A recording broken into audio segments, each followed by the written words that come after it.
CM Yogi Adityanath अपने बातों को लेकर और कहे हुए अपने शब्दों को लेकर अपनी जनता के बीच में अलग ही पहचान बना रहे हैं। वो एक बार फिर से जनता के बीच आए और इस बार उन्होंने अलग संदेश दिया। उन्होंने कहा कि जो मेहनत करेगा वही जीवन में सफल होगा। साथ ही उस पर माँ सरस्वती की अलग ही कृपा होगी। मेहनत करने वाले इंसान पर ही माँ सरस्वती का हाथ होता है। जो लोग इन सब चीज़ों में विश्वास नहीं रखते वो बेकार की बातों में उलझे हुए लोग होते हैं, इसलिए वो इस सब पर यकीन नहीं कर पाते। लेकिन एक बात है जो सच है वो ये है, जीवन में मेहनत के साथ आगे बढ़ने वाले लोग हमेशा सफलता को पाते हैं। सफलता का जो मंत्र है वो मेहनत है। मेहनत से ही जिंदगी में सब कुछ पाया जा सकता है। और बहुत सारे सेक्टर हैं जिसमें ये लोग गुमराह करने का काम कर रहे हैं, और मैं खासतौर पर इस बारे में कहना चाहूंगा कि संवैधानिक संस्थाओं के प्रति किस प्रकार का भाव इन लोगों का रहता है, ये मैं देख करके भौचक रहता हूं। मैं देख रहा था समाजवादी पार्टी के नेताओं का बयान, और उनके उसको एक तो जातीय संघर्षों को बढ़ावा देना, आपस में लड़ाना, जैसा कि इन्होंने अपने एजेंडे का एक हिस्सा बना दिया है। समाज में जातीय दुश्मन करना, आपस में लड़ाना, आस्था का अपमान करना, गुंडागिर्दी और अराजकता को बढ़ावा देना, ये सब तो कर ही रहे हैं। लेकिन इन सब के साथ ही अब संवैधानिक जो हमारे संवैधानिक मूल्य हैं उन पर भी प्रहार करने में नहीं चूकते। अभी आपने देखा होगा वर्तमान में प्रदेश में एसआईआर की कार्रवाई चल रही है। यह भारत निर्वाचन आयोग के द्वारा संपादित होता है। इसमें सरकारों की कोई भूमिका नहीं होती। भारत निर्वाचन आयोग जिस प्रकार की गाइडलाइन जारी करता है, सरकारें नहीं बल्कि तंत्र उसमें उसका अनुपालन करता है। ये सरकार का पार्ट नहीं होता। लेकिन भारत निर्वाचन आयोग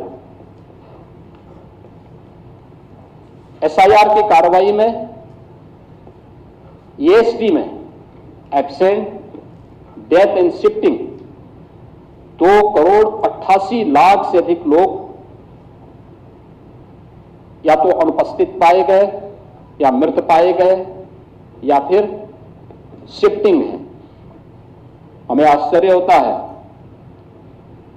कि समाजवादी पार्टी का ये वोट, समाजवादी पार्टी इसको जबरदस्ती अपना वोट बैंक बना करके इनके नाम पे फर्जी पोलिंग करती थी, और इसीलिए चिल्ला रही है कि फॉर्म 7 के नाम पर फर्जी काम हो रहा है। देखिए, तो व्यवस्था एक बनाई है भारत निर्वाचन आयोग ने कि फॉर्म 7 यानी 3 प्रकार के फॉर्म दिए गए। फॉर्म 6 नाम चढ़ाने का, फॉर्म 7 नाम काटने का, और फॉर्म 8 कोई संशोधन प्रस्तुत करना है तो इन सबको लेकर। फॉर्म 6 हो, आपको प्रमाण देना पड़ेगा कि मैं यहां का मतदाता हूं। कोई नया मतदाता है, फॉर्म 6 भरेगा। फॉर्म 7 किसी को नाम कटवाना हो, किसी का नाम कटवाना हो, फॉर्म 7 आप भरिए। लेकिन अगर कोई व्यक्ति फॉर्म 7 भर रहा है तो जिसके नाम का भरा जा रहा है वह व्यक्ति, उसके लिए अगर वह व्यक्ति फिजिकली प्रेजेंट हो जाता है तो ये अपने आप फॉर्म कट जाता है।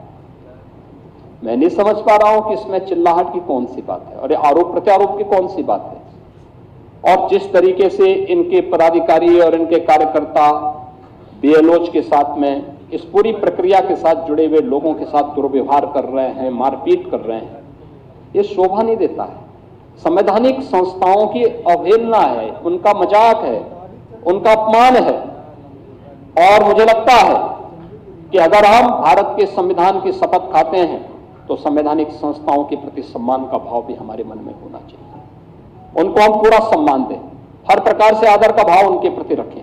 लेकिन यह नहीं हो सकता है कि अपने अनुरूप हम संवैधानिक संस्थाओं की परिभाषा करें और उनको गढ़ने का काम करें। ये कतई और किसी भी स्थिति में स्वीकार्य नहीं हो सकता है। और इसीलिए मैं समाजवादी पार्टी से कहूंगा, क्योंकि यहां पे विधान परिषद में मुख्य प्रतिपक्षी पार्टी के नाते उनको कम से कम कांग्रेस से सबक सीखना चाहिए। विधान परिषद तो कांग्रेस विहीन हो गया है।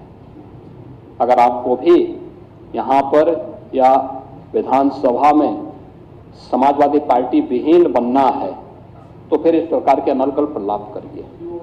महापुरुषों का अपमान करने की जो प्रवृत्ति है संविधान पर उंगली उठा करके, इसको करिए, अन्यथा मेरा आप सबसे विनम्र आग्रह होगा कि कोई भी इस प्रकार का आचरण न करें जो समाज में विद्वेष की स्थिति पैदा करता हो। उत्तर प्रदेश की इस नई पहचान जिसके प्रति देश और दुनिया आकर्षित हो रही है, इस पहचान को संकट में मत डालिए।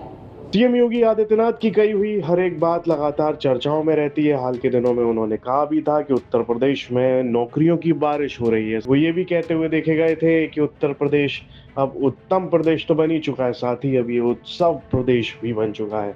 इस सब पर आपकी क्या राय है? कमेंट बॉक्स में लिखकर हमें जरूर बताएं और यूपी से जुड़ी तमाम खबरें देखने के लिए आप देखते रहिए यूपी तक।